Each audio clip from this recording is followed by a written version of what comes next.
প্রথম যে খবরটি দিয়ে শুরু করতে চাই, মার্কিন যুক্তরাষ্ট্র ইরানকে হামলার জন্য বারবার সতর্ক করছে, বিভিন্ন সময় বিভিন্ন ডেডলাইন ঘোষণা করছে। আর ডেডলাইনগুলো ইরানকে বারবার ভয় দেখাবার জন্য করছে, আর ইরান সেই ভয়কে উপেক্ষা করে পাল্টা জবাব দিচ্ছে আমেরিকাকে। গতকালকে ইরানে হামলার পরিকল্পনা থাকলেও শেষ পর্যন্ত মার্কিন সেনাবাহিনীর সদর দপ্তর পেন্টাগন তাদের রিপোর্টের আলোকে ট্রাম্প পিছিয়ে গেছেন। যদিও ট্রাম্প বলেছিলেন গালফ কান্ট্রির অনুরোধে তিনি 3 দিন পিছিয়েছেন, পরে জানা গেছে ইরানের রণপ্রস্তুতি এবং প্রতিরক্ষা ব্যবস্থার যে প্যাটার্ন পরিবর্তন এবং তাদের যে যুদ্ধবিমান F-35কে ধ্বংসের ইরানের যে প্রস্তুতি, এই খবরগুলো পেন্টাগন জেনে গেছে গোয়েন্দা সূত্রে, যার আলোকে আমেরিকা ইরানে আক্রমণ করে বড় ক্ষতির মুখে পড়তে পারে সেই আশঙ্কা থেকে যুদ্ধ 3 দিনের জন্য পিছিয়েছে, শুক্র শনি রবি পর্যন্ত। এবং বলা হয়েছে এই 3 দিনের সময় দেয়া হয়েছে ইরানকে।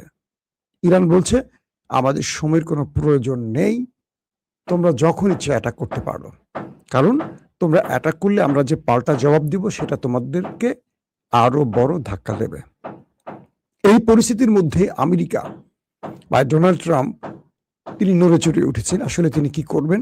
একদিকে তার উপর চাপ আছে ইসরায়েলের, অন্যদিকে তার উপর যুদ্ধ না করার চাপ আছে তার দেশের ভেতর থেকে। তিনি এখন কি করবেন? নিউ ইয়র্ক টাইমস, মার্কিন অন্যতম একটি গণমাধ্যম, তাদের একটি প্রতিবেদন বলছে মিস্টার প্রেসিডেন্ট ট্রাম্প তিনি সবচেয়ে বড় সংকটে আছেন, কারণ কংগ্রেসে তারকে নিয়ে যে নতুন আলোচনা শুরু হয়েছে সেটা হলো প্রেসিডেন্টের ক্ষমতা কমাবার। সেখানে বলা হয়েছে যে ট্রাম্প যেন ইরানে তার ইচ্ছে মতো আক্রমণ করে আমেরিকাকে বড় রকম ধ্বংসের মুখে না ফেলায়। অর্থাৎ ইরানে আক্রমণ করার ফলে আমেরিকা যেই মাসুল দেবে বা যে ক্ষতির মুখে পড়বে, এই কাজে আমেরিকাকে নিরুৎসাহিত করতে, মানে ট্রাম্পকে নিরুৎসাহিত করতে কংগ্রেস এমন কোনো বিল বা প্রস্তাব আনতে পারে যেখান থেকে ট্রাম্প চাইলেই নিজের ইচ্ছে মতো কোনো দেশে যুদ্ধ ছড়িয়ে দিতে পারবে না, যতক্ষণ না দেশটির সেই টিম, মানে যুদ্ধের জন্য যাদের অনুমোদন প্রয়োজন তাদের অনুমতি রেখে ট্রাম্প হামলা করতে না পারে। এটিও ট্রাম্পের জন্য একটি বড় ধাক্কা এবং ইসরায়েলের জন্য টেনশনের কারণ। মূল যে খবরটি সেটি হলো ইরানের ভেতরে জনগণ এখন ঐক্যবদ্ধ হয়ে গেছে। ইরানের তেহরানে ইমাম হোসেন প্যারেডের সামনে আজকে অজস্র মানুষকে দেখা গেল। কি হচ্ছিল সেখানে? রাষ্ট্রীয় টেলিভিশনের সংবাদে দেখলাম সেখানে একটি বিয়ের অনুষ্ঠান চলছিল।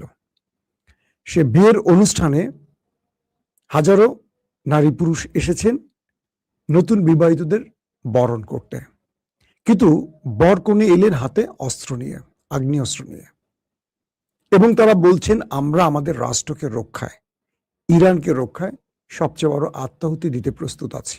কে বলছে? সেই টেলিভিশনের সামনে বর কনে। মসজিদে মসজিদে চলছে এখন যুদ্ধের প্রস্তুতি। ইরানি জাতি পুরো আমেরিকার বিরুদ্ধে লড়াইয়ের জন্য প্রস্তুতি নিয়ে ফেলেছে।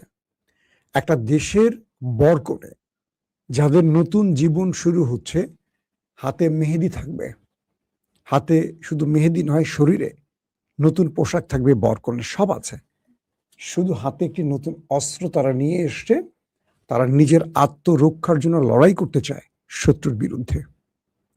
এই পণ, এই শপথ ইরানকে এমন এক উচ্চতায় নিয়ে গেছে, পুরো পৃথিবী সেটা তাকিয়ে তাকিয়ে দেখছে একটা জাতি তার রাষ্ট্রকে কিভাবে রক্ষা করতে পারে। যে দেশে এমন জাতি থাকে সেই জাতিকে কেউ পেছাতে পারে না। মার্কিন যুক্তরাষ্ট্র কয়েক দশক ধরে এই দেশটির উপর যেই স্যাংশন চাপিয়ে দিয়েছে, যে নিষেধাজ্ঞা চাপিয়ে দিয়েছে, তারপরও এই দেশটি অটুট আছে। এই দেশটির প্রকৌশলীরা একটার পর একটা পরিবর্তন এনে দিচ্ছে, বৈপ্লবিক পরিবর্তন। এটা বিশ্বাস করার মতো নয়।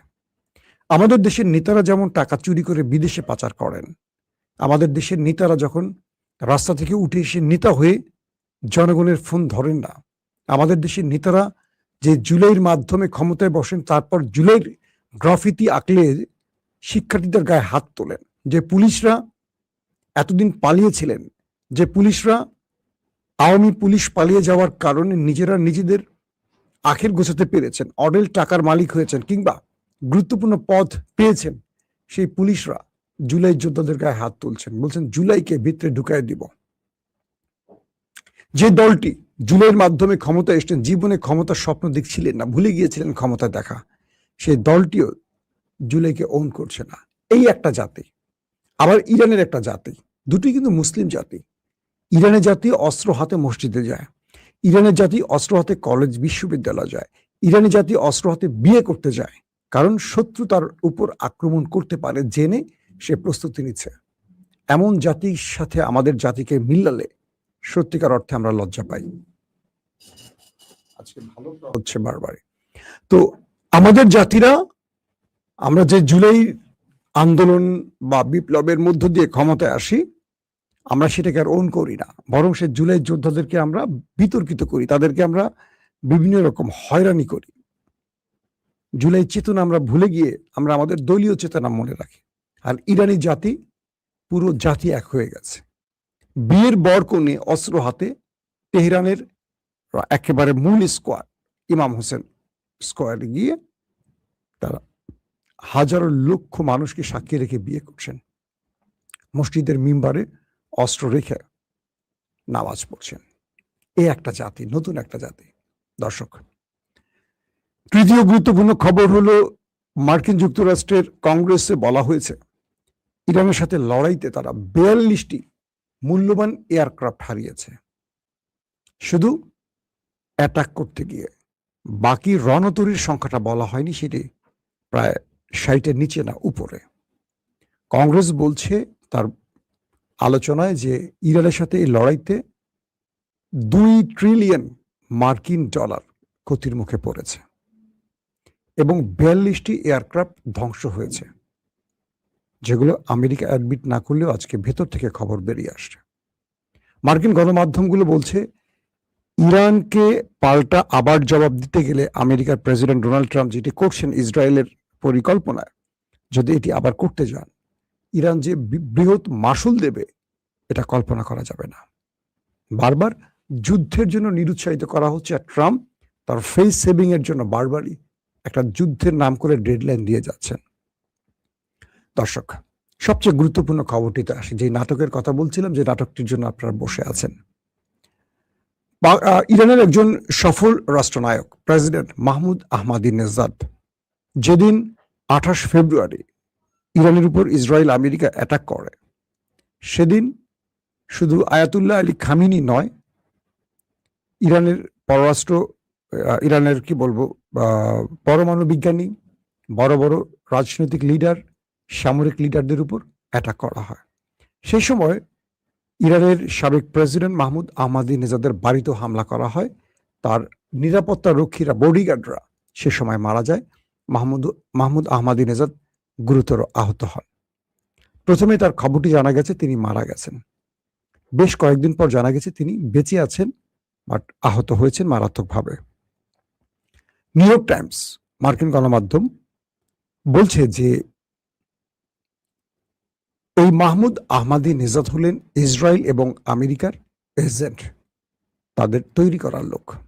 শুনবেন ভালো করে। মাহমুদ আহমাদিনেজাদকে ইরানের রাষ্ট্রীয় ক্ষমতায় বসাতে চায় আমেরিকা, ইসরায়েল, এবং তাকে সেভাবেই তৈরি করা হয়েছে। তার সাথে আয়াতুল্লাহ আলী খামিনির বিরোধ, যে কারণে আয়াতুল্লাহ আলী খামিনি তাকে প্রেসিডেন্ট নির্বাচনে তার কাগজপত্র বাতিল করেছিলেন। বেশ কয়েকজনকে বৈধতা দেওয়া হয়, এর মধ্যে প্রেসিডেন্ট হয়েছেন মাসুদ পেজেশকিয়ান, যাকে আয়াতুল্লাহ আলী খামিনি পছন্দ করতেন না সংস্কারবাদী হিসেবে। কিন্তু কট্টর ধর্মভীরু যে ব্যক্তি বা কট্টর খামিনিপন্থী যিনি, তিনি এই নির্বাচনে পরাজিত হন। কিন্তু মাহমুদ আহমাদিনেজাদও আয়াতুল্লাহ আলী খামিনির সমালোচক ছিলেন বলে তাকে এই নির্বাচনে আসতে দেয়া হয়নি। তিনি পরপর দুবার প্রেসিডেন্ট ছিলেন, এরপর গ্যাপ দিয়েছেন, আবার আইন অনুযায়ী তিনি ইরানের প্রেসিডেন্ট নির্বাচন করতে পারবেন বা প্রেসিডেন্ট হতে পারবেন। তো বলা হচ্ছে, নিউ ইয়র্ক টাইমস বলছে যে এই ব্যক্তি মূলত ইসরায়েলের চর, ইসরায়েল এবং আমেরিকার। তিনি আমেরিকা এবং ইসরায়েলের হয়ে মূলত ইরানের মধ্যে একটা রেজিম চেঞ্জের জন্য কাজ করছেন, ওই দুটো রাষ্ট্রের হয়ে। আরো অনেক তথ্য দেয়া হয়েছে। আসলে ঘটনা কতটুকু সত্য, ইরান এই ব্যাপারে কোনো বক্তব্য দেয়নি। তবে মাহমুদ আহমাদি নেজাদের যে সময়টি তিনি রাষ্ট্রপ্রধান ছিলেন, তখন আমার সাংবাদিকতার মাঝামাঝি বা শুরুর দিকটা পুরো টাইমটা মনে নেই, তখন অনেকগুলো ঘটনা দেশে ঘটেছে। তিনি একজন সাচ্চা দেশপ্রেমিক ব্যক্তি এবং তিনি প্রেসিডেন্ট থাকা অবস্থায় বাসে করে তার কার্যালয়ে যেতেন এবং ইরানের জনগণ তাকে ব্যাপক ভালোবাসে। আয়াতুল্লাহ আলী খামেনির সাথে তার বিরোধ থাকতে পারে, কিন্তু কখনো তিনি রাষ্ট্র বিরোধী বা দেশ বিরোধী শক্তির সাথে হাত মেলাবেন এটি সত্য নয়। মূলত কয়েকটি মাধ্যম দাবি করছে ইসরায়েল আহমাদি নেজাদের বিরুদ্ধে এই প্রপাগান্ডা শুরু করেছে।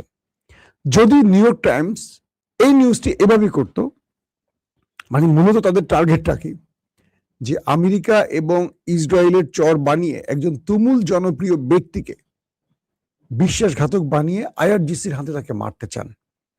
ধারণা করা হচ্ছে মুস্তফা খামেনি এই মাহমুদ আহমাদি নেজাদকে নিয়ে হয়তো কোনো বড় পরিকল্পনা তৈরি করছেন, মানে তাকে রাষ্ট্রীয় কোনো গুরুত্বপূর্ণ পদে বসাতে চাচ্ছেন। এই অগ্রিম তথ্যটা হয়তো মোসাদের মাধ্যমে জেনে গেছে আমেরিকা, ইসরায়েল, সিআইএ এবং মোসাদ, যে কারণে তারা মাহমুদ আহমাদি নেজাদকে তাদের গণমাধ্যম দিয়ে বিতর্কিত করার জন্য এই সংবাদটি প্রচার করেছে। এখন ধরেন কেউ যদি তারেক রহমানের সামনে একটা নিউজ তৈরি করে যে তারেক রহমানের সবচেয়ে বিশ্বস্ত ব্যক্তিকে এই মুহূর্তে যদি বলা হয়, তো বিশ্বস্ত একজন ব্যক্তির নাম আমি কার নাম বলবো? বিএনপি তো কাউকে বিশ্বাস করার মতো লোক পাই না, সবাই টাকার কাছে বিক্রি হয়।